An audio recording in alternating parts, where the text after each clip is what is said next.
Bom, senhores, dando continuidade aqui, vamos para fechar então a teoria da Constituição, examinar a classificação das Constituições.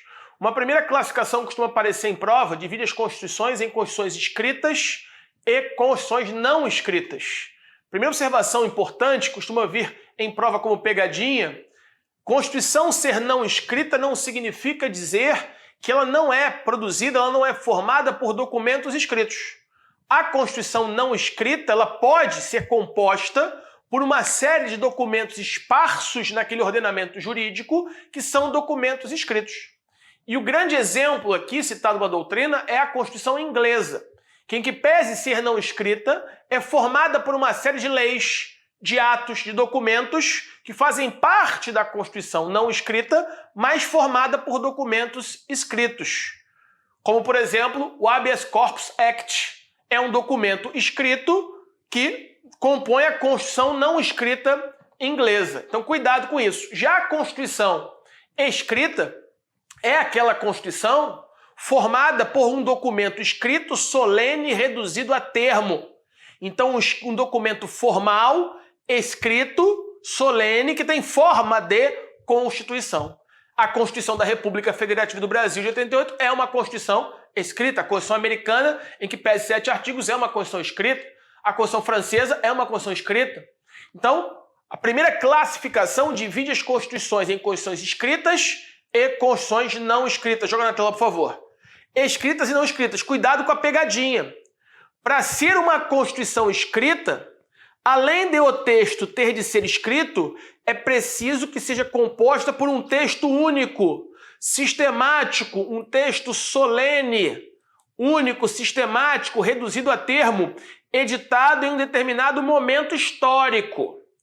Essa ideia não é incompatível com emendas. Eu posso ter emendas, mas não afasta a possibilidade de que em um momento determinado do tempo um texto originário foi escrito fruto do poder constituinte ordinário, como nós vamos ver. Isso não se confunde, aqui é o primeiro momento, o segundo momento, com as chamadas Constituições não escritas.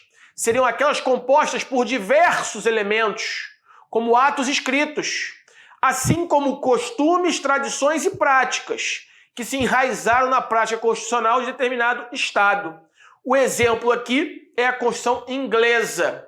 Então, eu tenho documentos escritos compondo a Constituição inglesa, como citei, mas também posso ter documentos não escritos, posso ter atos não escritos, tradições, costumes e práticas que não estão escritos em lugar algum, mas são imutáveis, porque ao longo de anos, muitos anos, 200, 300, 500 anos, 1000 anos, se reiterou aquelas práticas, aquelas tradições que fazem parte de uma Constituição não escrita. Então, uma Constituição não escrita ela é formada por documentos escritos, mas também por tradições, práticas e costumes que são enraizados naquele seio social daquela coletividade, formando esse todo a sua Constituição, chamada de Constituição não escrita. A diferença aqui é o critério da forma, né?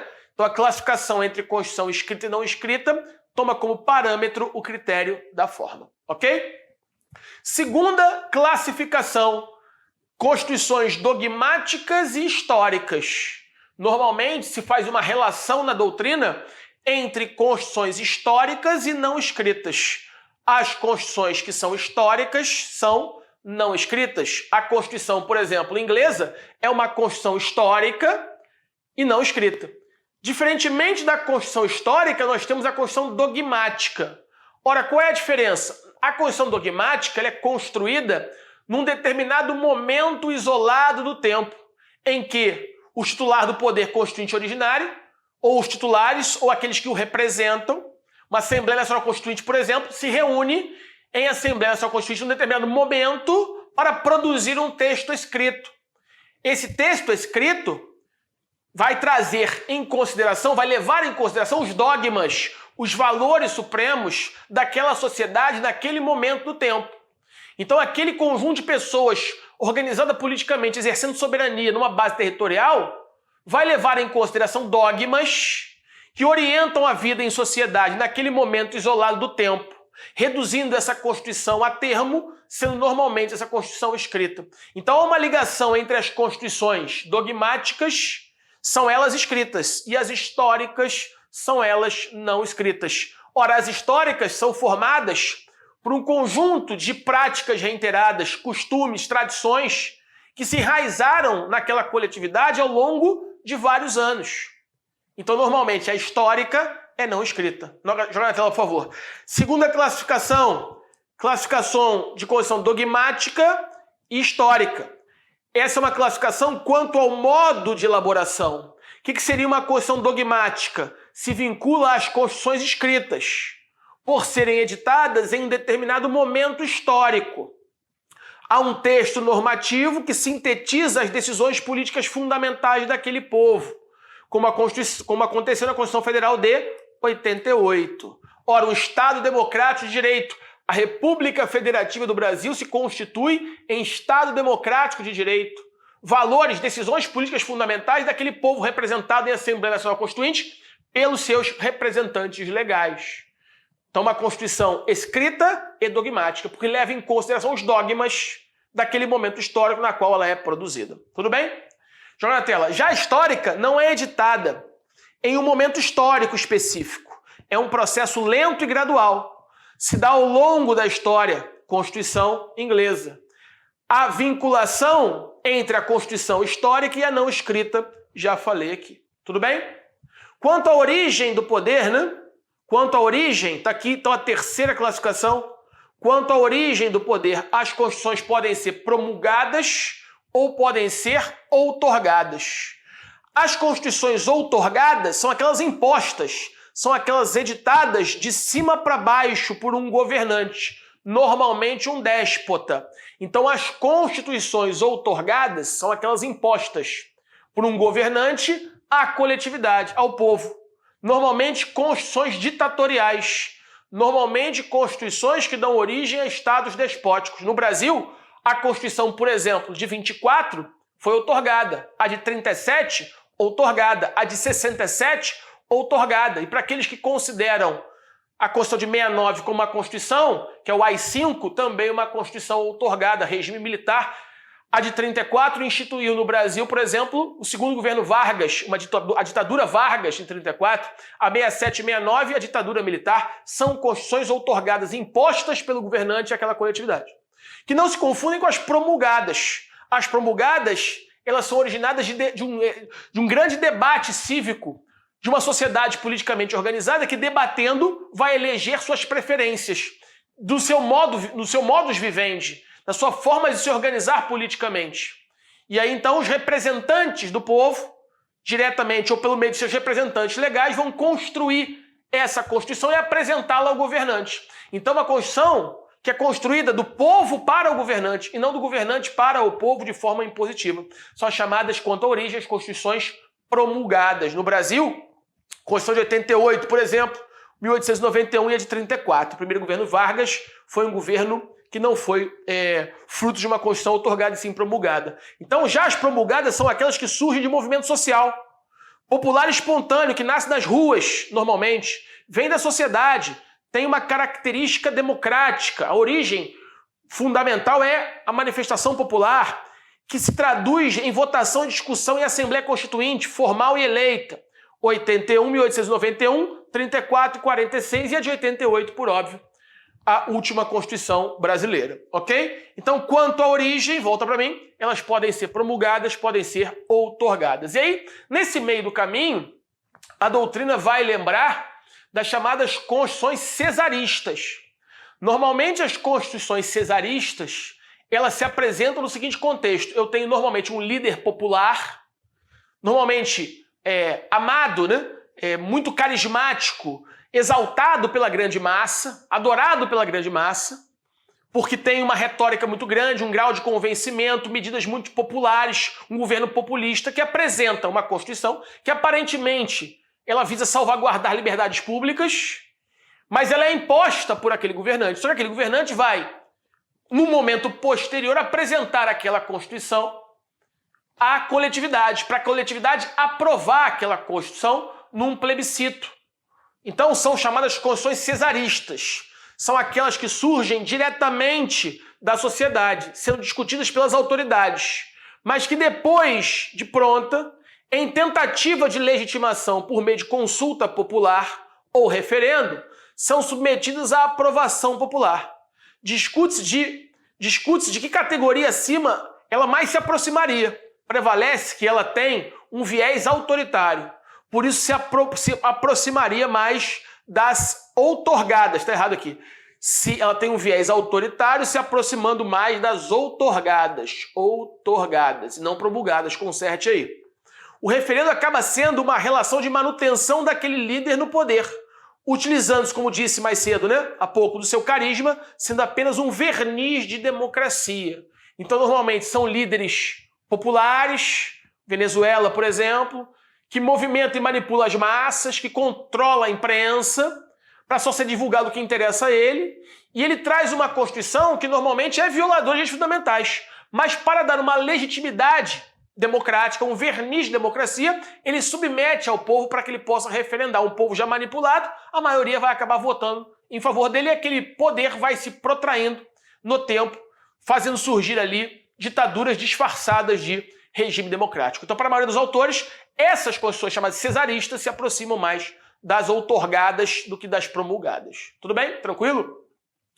Outra classificação quanto à estabilidade da Constituição. Elas podem ser rígidas, flexíveis ou semi-rígidas. O que seria uma Constituição rígida? É aquela que, para ser alterada, demanda um processo mais dificultoso de alteração, em termos de reforma, por exemplo, ou revisão, quando comparado com as normas infraconstitucionais.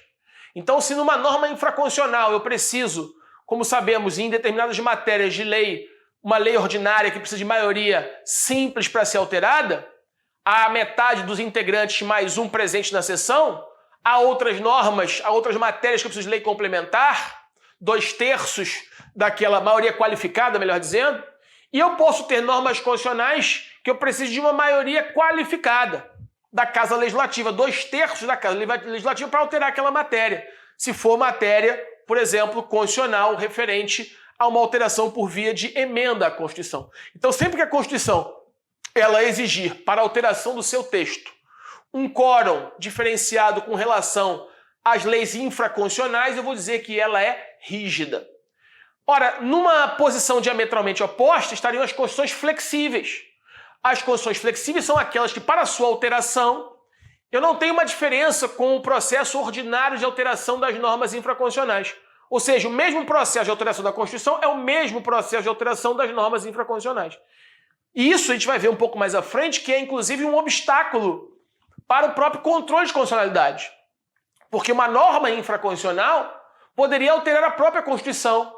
Então, se a Constituição está disciplinando determinada matéria e dizendo que essa norma deveria ser, que a Constituição disciplinou a matéria dizendo que o comando é X, se a norma infraconstitucional diz que o comando é Y e é posterior à Constituição, ele alterou a Constituição.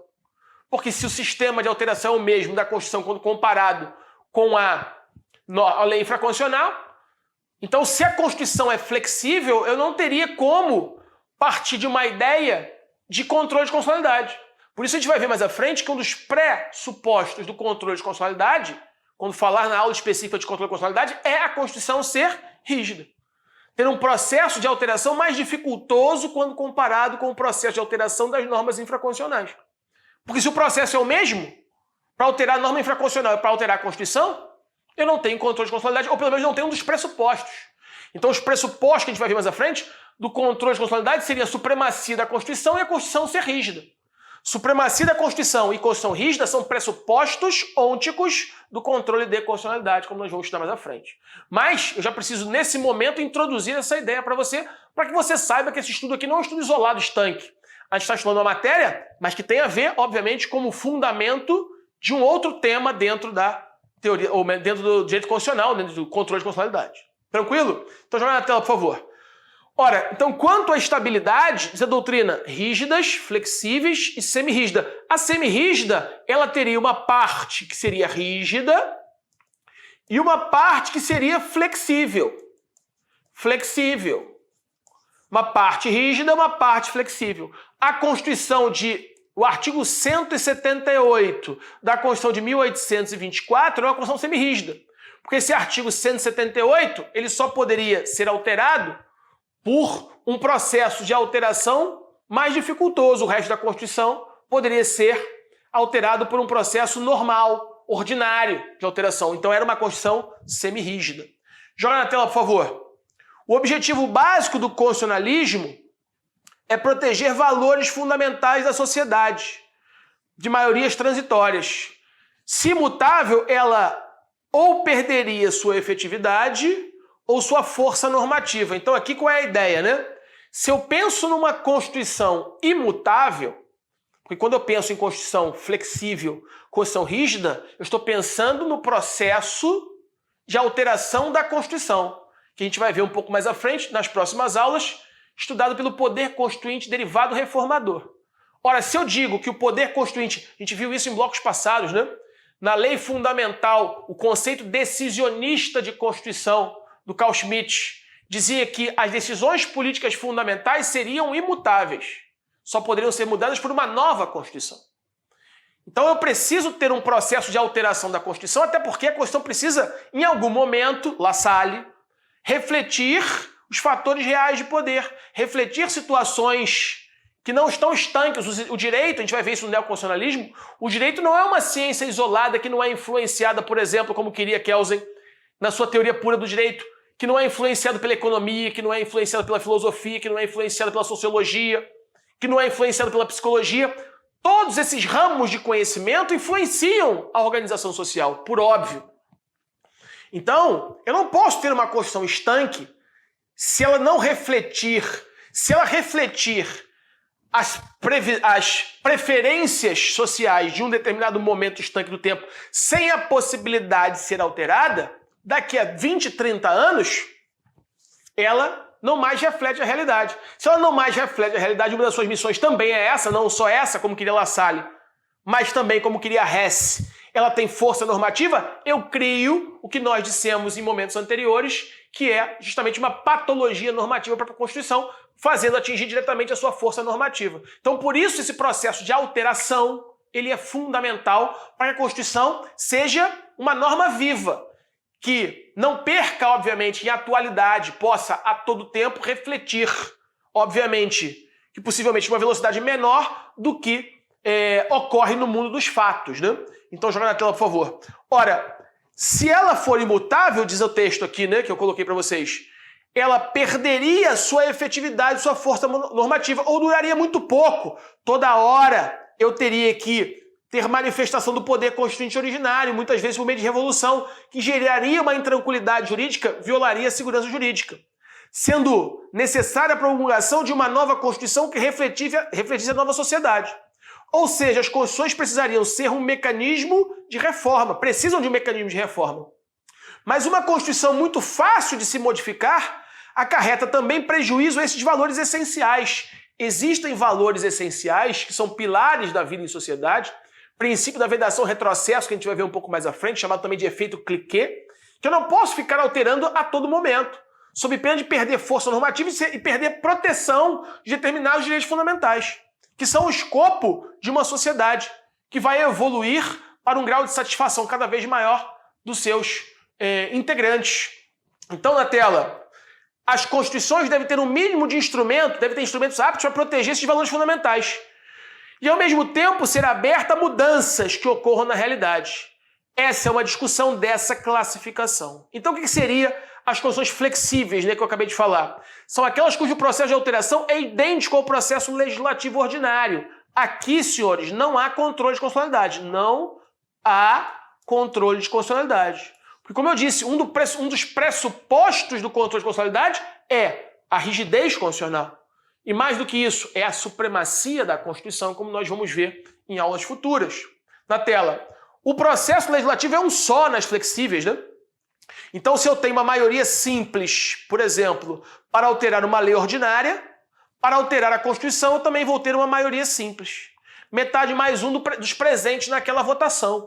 E sabemos que não é assim que altera a Constituição. A Constituição é alterada em votação, pelo menos a nossa, né? Em 2 turnos com 3/5. Eu falei 2/3, lá atrás falei errado. Em 3/5, maioria qualificada. Maioria simples, maioria absoluta e maioria qualificada. Então, para alterar a Constituição, 2 sessões nas 2 casas, com 3/5. Processo mais dificultoso quando comparado com o campo normativo e infraconstitucional. Joga na tela. É um modelo que prestigia a mudança. Qual modelo? Da Constituição flexível. As emendas constitucionais têm o mesmo procedimento, acabei de falar isso. As emendas constitucionais têm o mesmo procedimento das leis ordinárias. Qual é a grande consequência disso numa prova? Não caberia controle de constitucionalidade. Né? Já as rígidas possuem um processo mais dificultoso que o processo legislativo ordinário. O quórum é o fator mais importante, mas não é o único fator.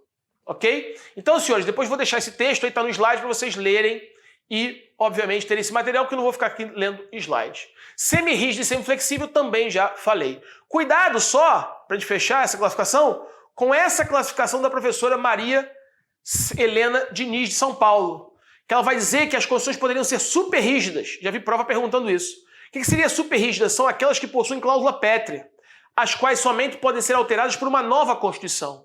Só que essa classificação dela merece críticas. Cláusula pétrea contribui para uma maior permanência, mas não é o único fator que contribui para a permanência. Por isso, é complicado classificar uma Constituição como super rígida somente porque ela tem cláusula pétrea. Pode ocorrer que uma Constituição possa ser facilmente alterada e possua algumas cláusulas pétreas e ser classificada em super rígida, o que não faz sentido. Essa classificação seria correta para um texto que privilegia a permanência. A permanência, ok? Então essa classificação da professora Maria Helena Diniz é uma classificação bastante criticada, até porque cláusulas pétreas eu não posso alterar para suprimir, mas eu posso alterar para aumentar. Então, se você for lá no 60, parágrafo 4º da Constituição, a gente vai ver isso mais à frente, são as cláusulas pétreas plasmadas na nossa Constituição. Ora, direitos e garantias fundamentais, cláusulas pétreas. Voto secreto, direito universal e periódico, cláusula pétrea. Forma federativa de Estado, cláusula pétrea. Então eu não posso, por exemplo, cercear, suprimir direito fundamental, mas eu posso acrescentar direito fundamental. E seria uma maneira de alterar. E aí ela não seria super rígida, não seria inalterável. Por isso alguns autores vão classificar, mas eu coloquei aqui no material para você saber que existe. Ok?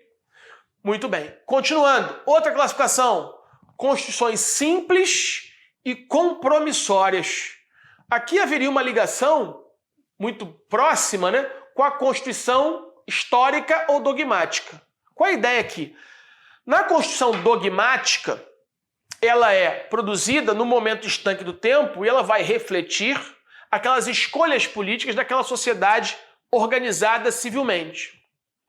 E esses dogmas que vão orientar os ditames, os alicerces daquela Constituição, podem ser dogmas marcados por uma vertente única de pensamento ou através de um pluralismo ideológico.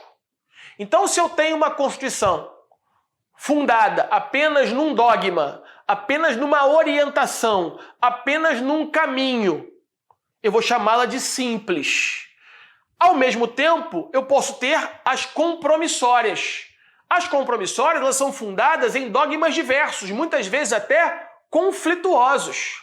Então a Constituição de 88 é uma Constituição compromissória. Ela, ao mesmo tempo, garante direito à liberdade econômica, no artigo 170. Isso é um dogma, isso é um compromisso. Mas ela também se compromete não só com uma ideologia única, a ideologia da livre manifestação do capital, liberdade econômica, do capitalismo como modelo de organização da economia, mas ela também se compromete com os direitos sociais.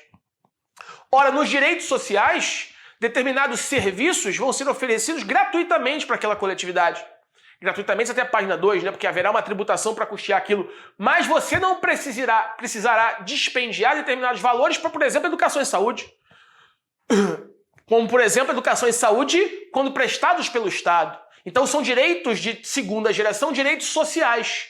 Há um compromisso com uma ideologia social, mas há também um compromisso com uma ideologia capitalista de liberdade econômica, de garantia da propriedade privada. O Estado não é socialista. Se tivéssemos uma Constituição marcada apenas por um Estado socialista, toda a propriedade dos meios de produção pertenceriam ao Estado. O Estado socialista, ele nega a propriedade privada do indivíduo. Todos os fatores e meios de produção pertencem ao Estado. Então, se eu tivesse uma Constituição em que a forma de organização econômica daquele Estado fosse um modelo socialista, eu teria uma Constituição simples. Ou seja, o dogma, aquele valor ideológico, é marcado apenas pelo socialismo. Só que a nossa não é uma Constituição simples, porque ao mesmo tempo que ela garante direitos sociais, ela diz que o direito de propriedade é de cada um dos indivíduos. Liberdade econômica, função social da propriedade, sim, mas propriedade privada. Liberdade econômica, livre iniciativa, juntamente com direitos sociais, juntamente com direitos dos trabalhadores, que não podem trabalhar jornadas de trabalho acima de determinadas horas. Então, uma Constituição compromissória, ela vai proteger direito de índio, vai proteger direito de bancada ruralista, vai proteger direito de trabalhadores, vai proteger direito de titulares dos meios de produção, dos capitalistas. Uma Constituição compromissória, um grande acordo celebrado entre aquela coletividade que se reuniu em Assembleia Constitucional, Assembleia Nacional Constituinte, para fazer valer a vontade suprema daquela nação. Então, na tela, o que seria uma Constituição simples ou compromissória? É uma classificação quanto ao conteúdo ideológico, né? Acabei de falar isso. As simples possuem um conteúdo ideológico uniforme. Por exemplo, conteúdo ideológico socialista. Os meios de produção pertencem ao Estado. Não há propriedade privada. Era o modelo da União Soviética. Até outro dia era o modelo de Cuba, que obviamente perdeu força no mundo inteiro, né? Naufragando frente aos ditames capitalistas. Não estou aqui para discutir o que é certo ou está errado, apenas para apresentar a teoria. Então, uma Constituição que tem esse modelo ideológico uniforme, socialista, é classificada como simples. Já a compromissória, né, reflete uma lógica única, não contendo conflitos ideológicos, não contém princípios orientados por ideologias distintas, normalmente editadas após processos revolucionários em que não há muito espaço para o debate. Já as compromissórias são exatamente o oposto. São as que contêm princípios orientados com ideologias distintas. São compromissórias por revelar um acordo entre ideologias distintas, presentes naquele contexto social. Exemplo das maiorias das sociedades modernas, como a brasileira de 88. Artigo 170, citei o exemplo, né? Vai ditar princípios de ordem capitalista, propriedade privada, livre concorrência, e também princípios social-democráticos, como justiça social, valorização do trabalho, proteção ao meio ambiente, a índio, a sociedade, a direitos sociais de segunda geração. Aqui haverá um maior conflito entre princípios, em virtude da pluralidade. Haverá maior ênfase no método da ponderação que nós vamos estudar mais à frente para salvaguardar eventuais conflitos naquela sociedade, né? Normas constitucionais de primeira geração, segunda geração, têm o mesmo valor hierárquico, mas podem conflitar entre si. E quando conflitam entre si, qual das duas deve prevalecer no caso concreto? A gente vai ver que a teoria dos princípios, a teoria da ponderação dos direitos fundamentais, vai nos dar uma orientação para solucionar esses conflitos que não são reais, são conflitos meramente aparentes, porque ambas as normas são frutos do poder conjunto originário e hierarquicamente não há nenhuma debilidade hierárquica de uma em face da outra, estão no mesmo patamar hierárquico em termos de hierarquização das normas dentro daquele ordenamento. Tranquilo? Dúvidas? Então, simples e compromissórias. Bom, eu estou chegando ao final desse bloco. No bloco seguinte, vamos continuar essa classificação para terminar a teoria da Constituição e seguirmos nos próximos assuntos. Que vai ser, então, depois da teoria da Constituição, vamos estudar o neoconstitucionalismo. Aguardo os senhores lá. Um abraço, fiquem com Deus.